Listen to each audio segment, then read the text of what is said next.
So I'm in my in-home studio.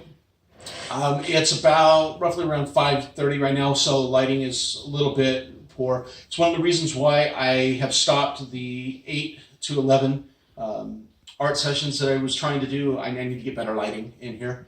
I typically work at my school studio where I have all the lighting, and then I bring it home and I'm able to look at it all and kind of do all of the critiquing at home because it's up on the walls, and so I'm able to just, as you guys know, I've written about it a couple times. I go ahead and I just put it up on the walls and I just stare at it for a while.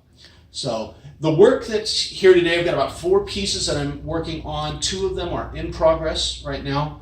And there'll be many more to come. These are going to be towards my 45-hour review. That's kind of where I'm gearing these, or they will go in there.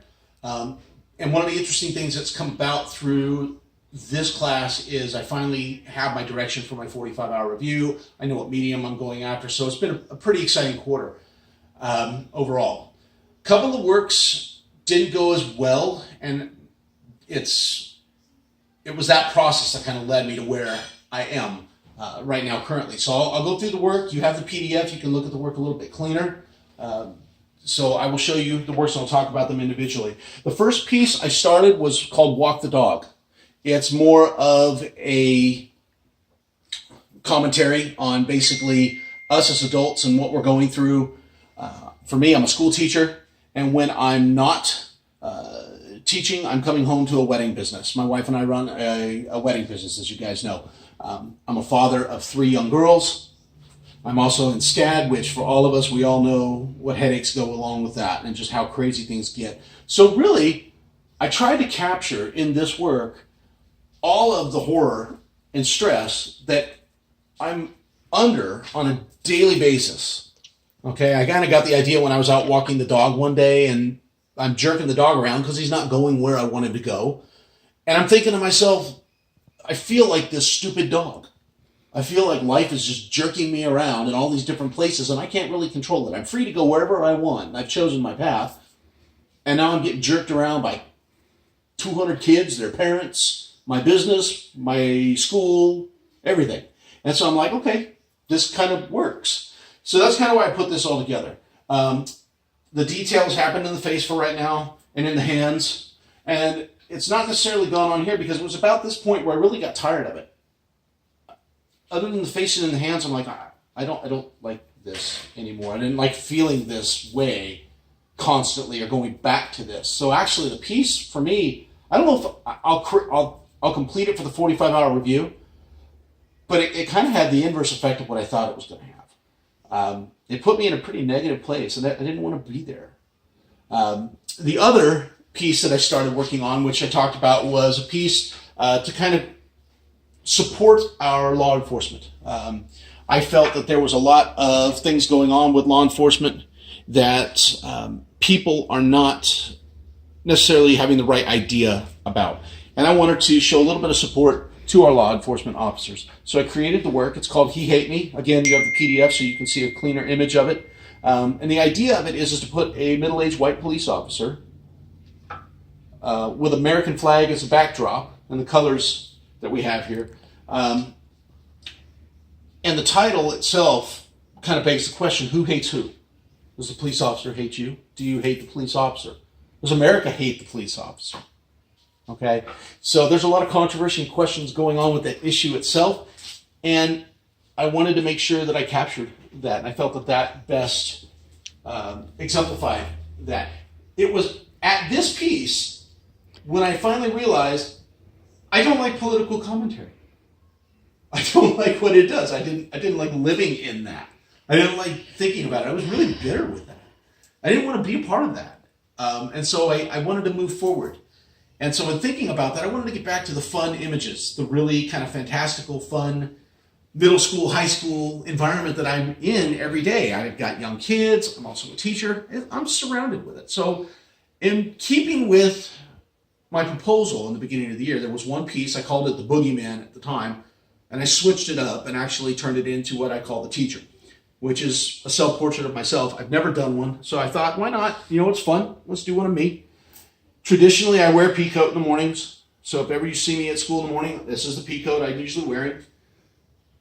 On a cool autumn, fall, winter day, In the afternoon, I've got the aviators on, my hair, receding hairline, earrings, rings on the fingers, bracelets. I mean, it's who I am. It's a lot of fun. And I figure, you know what? Do a self-portrait of that, call it the teacher. It fits in with what it is I was doing with my daughters and the I Love Bubbles theme and, you know, the dancing fool that I have my one daughter doing. You know, it just kind of fit that whole approach. And so I started to enjoy painting again. I've started to enjoy everything about our class and the program again. It's where I need to be. Okay. And then I got to talk to Professor Eltringham a little bit more, discussing mark making, where I'm really good at. And I'll have to admit, I've been missing getting back into the charcoal. I put the charcoal away because I wanted to really invest time at SCAD in painting. I've not really ever given painting that love that I've given the charcoal and graphite, which is probably why I'm good at it. So I wanted to kind of develop that. And I think I've done that to a point, but I need to get back to the charcoal and the graphites. Now, this is the last piece that I'm working on right now. I'm layering in layers up here. I haven't worked down here. It has to have a base coat on.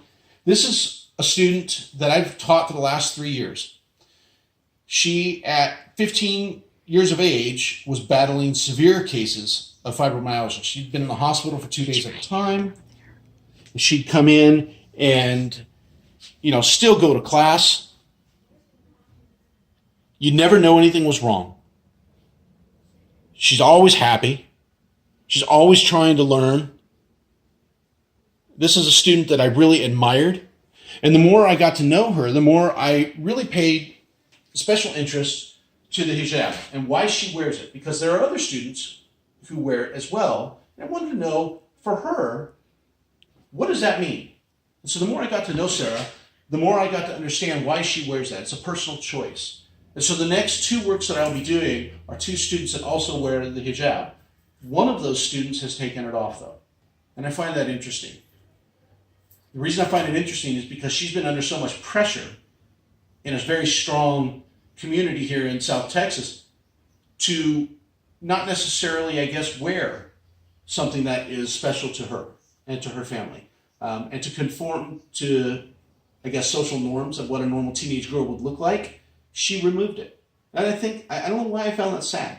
But when Nora removed that, after 2 years of teaching her, and this would have been my 3rd year, it was odd to me that she would do that. And I felt bad for her that she had to give something like that up in order to conform to her social norms. And so I really wanted to capture that. So that'll be picture number 3 probably. But I'm getting back into the charcoal, definitely getting back into the mark making. I think that's my strength.